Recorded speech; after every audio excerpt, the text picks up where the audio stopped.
નમસ્કાર વિદ્યાર્થી મિત્રો, મારી યુટ્યુબ ચેનલ સંજય પટેલમાં આપ સૌનું હાર્દિક સ્વાગત છે. મિત્રો, આજના વિડીયોની અંદર આપણે ધોરણ 5 વિષય છે અંગ્રેજી, જે નવું પાઠ્યપુસ્તક છે તેના યુનિટ 4 જેનું નામ છે એનિમલ્સ ધ લિવિંગ વન્ડર્સ, આ પાઠના ભાગ 2 ની અંદર આજે આપણે જે રીડિંગની એક્ટિવિટી આપવામાં આવેલી છે તેના વિશે સમજૂતી મેળવવાના છીએ. વિદ્યાર્થી મિત્રો, જો તમે મારી ચેનલમાં નવા હોય તો મારી ચેનલને જરૂરથી સબસ્ક્રાઇબ કરો. વિડીયો સારો લાગે તો લાઇક કરો, શેર કરો અને બેલ નોટિફિકેશન ઓન કરો, જેથી મારા આગળના નવા વિડીયો પણ આપને મળતા રહે. તેમજ વિદ્યાર્થી મિત્રો, આ પાઠની PDF જોવા માટે પ્લે સ્ટોરમાં જઈ અમારી એપ્લિકેશન વિશ્વગુરુ STD 1 થી 12 ગુજરાતી ડાઉનલોડ કરી તમારા મોબાઈલમાં ઇન્સ્ટોલ કરો, જેમાં આપને તમામ પાઠની PDF જોવા મળશે. જે શરૂ કરશો એટલે બધા ધોરણની અંદર તમને ધોરણ બતાવશે, ધોરણ પસંદ કરશો એટલે વિષય બતાવશે, વિષય પસંદ કરશો એટલે પાઠ બતાવશે. જેમાં તમે વિડીયો ઉપર ક્લિક કરશો તો તમને વિડીયો જોવા મળશે અને PDF ઉપર ક્લિક કરશો એટલે PDF જોવા મળશે. તો આશા રાખું છું અમારી એપ્લિકેશન તમને સૌને ગમશે. જરૂર ડાઉનલોડ કરજો, જે એકદમ ફ્રી છે, કોઈ પણ પ્રકારનો ચાર્જ નથી. તેમજ વિદ્યાર્થી મિત્રો, આ પાઠના તમામ ભાગની લિંક છે તે તમને આ વિડીયોના ડિસ્ક્રિપ્શનની અંદર આપેલી છે, જેની મદદથી તમે તે વિડીયો પણ જોઈ શકશો. તો ચાલો મિત્રો, હવે શરૂ કરીએ રીડિંગની એક્ટિવિટી, જેમાં પહેલું છે read the passage and answer the questions. ફકરો વાંચી અને પ્રશ્નોના જવાબો આપવાના છે. જેમાં ટોડ રોક વિશે આપણને એક માહિતી આપવામાં આવેલી છે. તો ચાલો આપણે તેના વિશે જોઈએ કે શું માહિતી આપણને આપેલી છે.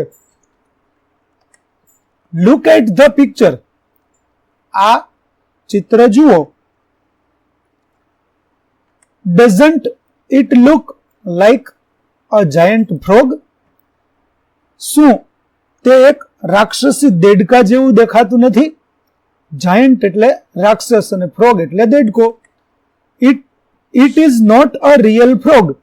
તે સાચો દેડકો નથી. તો તે શું હશે? તો it is a rock. તે એક ખડક એટલે કે પથ્થર છે. It is called ટોડ રોક.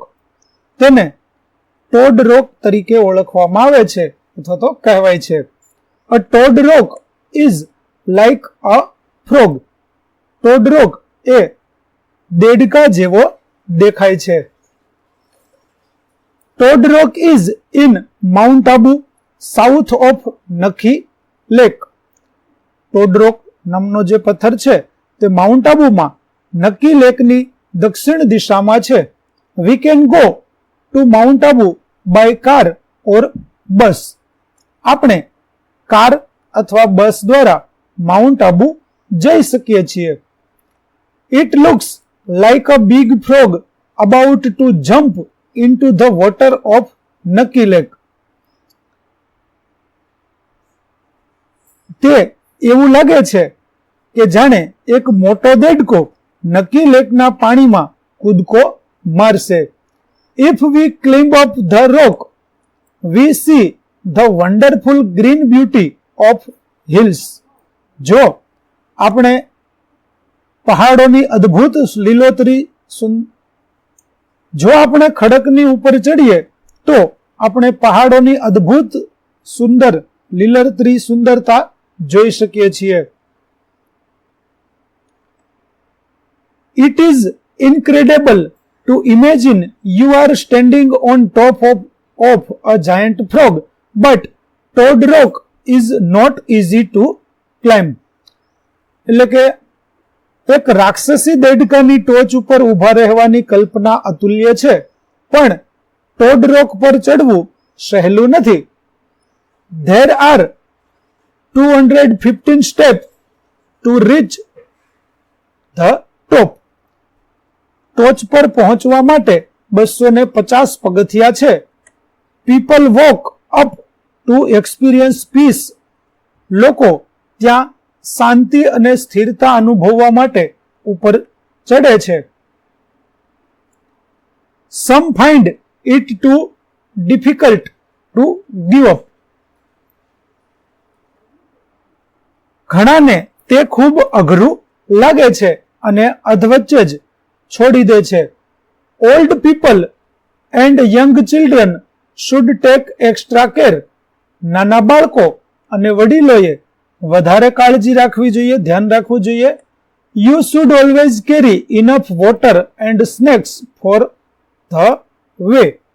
તમારે હંમેશા રસ્તા માટે પૂરતું પાણી અને નાસ્તો સાથે રાખવા જોઈએ, તો જ તમે આ ટોડ રોક ઉપર જઈ શકો. તો વિદ્યાર્થી મિત્રો, ટોડ રોક વિશેની માહિતી આપણે સરળ ભાષામાં સમજીએ તો આબુની અંદર નક્કી તળાવના દક્ષિણ દિશામાં આ જે દેડકા આકારનો પથ્થર છે, ખડક છે, તે આવેલો છે અને તેના ઉપરથી ચડી અને જો તમે જોશો તો લીલોતરી, સુંદર લીલોતરી પર્વતો આ બધું આપણને જોવા મળશે. તેના ઉપર બેસી અને શાંતિનો અનુભવ થાય છે. ત્યાં પહોંચવા માટે 250 જેટલા પગથિયા છે તે આપણે ચડવા પડે છે અને કેટલાક લોકો છે તે થાકી જાય છે, તેના કારણે અધવચ્ચેથી જ પાછા વળે છે. જ્યારે વડીલો અને નાના બાળકો છે તેને આની ઉપર ચડવું હોય ટોડ રોક પર તો ખાસ કાળજી રાખવી જોઈએ. તેમજ જતી વખતે આપણી સાથે જરૂરિયાત પૂરતું પાણી અને કેટલોક નાસ્તો પણ સાથે હોવો જોઈએ, જેથી કરીને આપણે સરળતાથી ટોડ રોક પર જઈ શકીએ. તો ચાલો હવે તેના આધારે જે પ્રશ્નો આપેલા છે તે પ્રશ્નોના જવાબ જોઈએ. પેલું છે, a toad is like a. Toad એ કોના જેવું લાગે છે? તો ફ્રોગ, દેડકા જેવો લાગે છે. બીજું, why is the name of this place Toad Rock. આ સ્થળનું નામ ટોડ રોક શા માટે રાખવામાં આવ્યું હશે? તો the name of the place is Tod rock because it is a rock that looks like a big frog. તેનું નામ ટોડ રોક એટલા માટે રાખવામાં આવ્યું કારણ કે તે એક મોટા દેડકા જેવો દેખાય છે. How can we reach Mount Abu. આપણે માઉન્ટ આબુ કેવી રીતે પહોંચી શકીએ? તો we can reach Mount Abu by car or bus. આપણે કાર અથવા બસ દ્વારા માઉન્ટ આબુ પહોંચી શકીએ. ત્યાર પછી, where do you feel peace and calm? Ask a friend also. તમને શાંતિનો અનુભવ ક્યારે થાય અથવા તો ક્યાં થાય? તમારા મિત્રોને પણ પૂછો. તો યોર નેમ, વિદ્યાર્થી મિત્રો, અહીં તમારે તમારું નામ લખવાનું અને આઈ ફીલ પીસ એન્ડ કામ એટ. મને શાંતિનો અનુભવ મંદિરે થાય છે. ત્યાર પછી ફ્રેન્ડ્સ નેમ, ફ્રેન્ડ્સ નેમ, જ્યાં તમારે તમારા મિત્રનું નામ લખવાનું છે. તો મિત્રનું નામ તમે અહીં લખજો. મેં ઉદાહરણ સ્વરૂપે અહીં એક નામ લખ્યું છે, તે છે સમીર. તો તમે ત્યાં તમારા મિત્રનું નામ લખશો. ત્યાર પછી સમીર ફીલ્સ પીસ એન્ડ કામ એટ. તો સમીરને શાંતિનો અનુભવ ક્યાં થાય છે? તો તેને અ ગાર્ડન, બગીચામાં જ્યારે જાય ત્યારે તેને શાંતિનો અનુભવ થાય છે. પાંચમું, do you want to visit Toad rock? With home would you like to visit? શું તમારે ટોડ રોકની મુલાકાત લેવી છે? તમે કોની સાથે ટોડ રોકની મુલાકાત લેશો? તો yes, I want to visit Toad Rock. હા, મારે ટોડ રોકની મુલાકાત લેવાની ઈચ્છા છે. I would like to visit it with my family. હું મારા પરિવાર સાથે ત્યાં જવા ઈચ્છું છું. ચાલો આગળ જોઈએ. A poster may tell us about new places and how to visit them. Here is an incomplete poster. Fill in the details about Toad Rock. તો ચિત્ર છે તે આપણને, પોસ્ટર છે તે ઘણી બધી માહિતી આપતું હોય છે. અહીં આપણને એક પોસ્ટર આપવામાં આવેલું છે જે ટોડ રોક વિશે છે. કેટલીક વિગતો તેમાં ખૂટે છે, તે વિગતો આપણે લખવાની છે. તો ચાલો જોઈએ જે વિગતો ઘટતી હોય તે. Experience the fun and adventure. આનંદ કરો અને સાહસિક પ્રવૃત્તિઓ કરો. જેમાં કમ 1, ચાલો જઈએ. Visit to Toad Rock, the crown of Mount Abu. What is it? Where is it? તો the Toad Rock is in Mount Abu. Toad Rock ક્યાં છે? તો કે ટોડ રોક માઉન્ટ આબુમાં છે. What will you carry? તમે સાથે શું લઈ જશો? તો કેરી વોટર એન્ડ સ્નેક્સ, એટલે કે પાણી અને નાસ્તો લઈ જવો જોઈએ. How will you reach? તમે કેવી રીતે પહોંચશો? તો you can reach there by car or bus. તમે કાર અથવા બસ દ્વારા ત્યાં પહોંચી શકશો. ત્યાર પછી draw a draw or paste a picture of Tod rock here. અહીં ટોડ રોકનો જે ચિત્ર છે તે તમારે લગાવવાનું છે, તો આ પ્રકારે આપણે ચિત્ર છે તે લગાવી દઈશું. ચાલો આગળ જોઈએ. હવે write correct option in the box.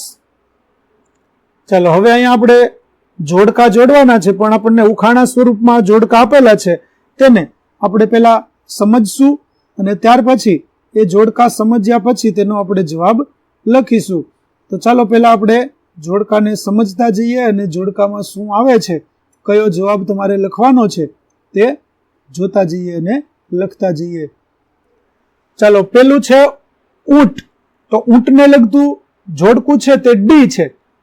જુઓ, my hump helps in storing fat. Hump એટલે ખૂંદ. ઊંટના શરીર ઉપર ખૂંદ હોય છે જે ચરબીનો સંગ્રહ કરે છે, જે ઉનાળાના અથવા તો અન્ય સમયે ઊંટને તે શક્તિ આપે છે. એટલે ઊંટની સામે આવશે ડી. પછી દેડકો. તો દેડકાની સામે આવશે E. I can breathe with my skin in water and with my lungs on land. એટલે કે હું મારી ચામડી વડે પાણીમાં શ્વાસ લઈ શકું છું અને ફેફસા વડે જમીન પર શ્વાસ લઈ શકું છું. માટે દેડકાની સામે આવશે ઈ. ત્યાર પછીનું આપણને જોવા મળે છે બિયર એટલે કે રીછ. તો રીછની સામે આવશે A. I have a thick coat of fur and a layer of fat under my skin to survive in the snow. એટલે કે મારા શરીર ઉપર રૂવાટીનું એક પાતળું જાડું આવરણ આવેલું હોય છે અને તેની અંદર ચરબીનું આવરણ હોય છે, જે મારી ચામડીની નીચે હોય છે, જે મને બરફમાં રહેવા માટે મદદ કરે છે. ત્યાર પછી આપેલું છે પેંગ્વિન. તો પેંગ્વિનની સામે આવશે B. I huddle to keep warm in the cold. હું ઠંડીની અંદર પણ રહેવા માટે સક્ષમ છું. ત્યાર પછી સ્નેક એટલે કે સાપ. તો સાપની સામે આવશે I eat a lot to store fat for hibernation. એટલે કે હું વધારે ખોરાક ખાઉં છું જેથી હું સુસુપ્ત અવસ્થામાં પણ મને તેની ચરબી છે તેનો શક્તિ મળતી રહે. આ રીતે આપણે સાપ સામે કરીશું સી. તો વિદ્યાર્થી મિત્રો, અહીં આપણો પાઠ 4 નો ભાગ 2 છે તે પૂરો થાય છે. આગળના ભાગનો વિડીયો મેળવવા માટે મારી ચેનલને જરૂરથી સબસ્ક્રાઇબ કરો. તેમજ પીડીએફ જોવા માટે પ્લે સ્ટોરમાંથી અમારી એપ્લિકેશન વિશ્વગુરુ STD 1 થી 12 ગુજરાતી ડાઉનલોડ કરી તમારા મોબાઈલમાં ઇન્સ્ટોલ કરો, જેમાં આપને ધોરણ 5 તમામ વિષયના સ્વાધ્યાય સોલ્યુશન, સ્વાધ્યાય સોલ્યુશનના વિડીયો તેમજ પીડીએફો મળતા રહેશે, જે એકદમ ફ્રીમાં છે. આગળના ભાગના વિડીયોની લિંક પણ આ વિડીયોના ડિસ્ક્રિપ્શનની અંદર આપેલી છે, જેની મદદથી તમે તે વિડીયો પણ જોઈ શકશો. તો આશા રાખું છું અમારી એપ્લિકેશન આપને ગમશે. જરૂર ડાઉનલોડ કરજો. ફરી મળીશું નવા પાઠ સાથે. ત્યાં સુધી આવજો.